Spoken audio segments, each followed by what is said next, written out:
Dengan mengucap puji syukur Tuhan Yang Maha Esa, karena atas rahmat-Nya lah kita semua dipertemukan di acara kita.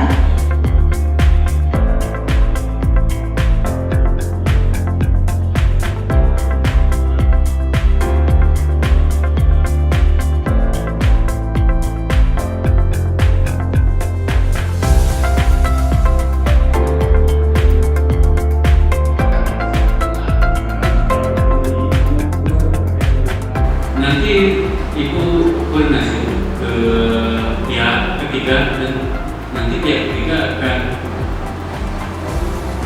mengirim data apakah benar tanah itu berdiri.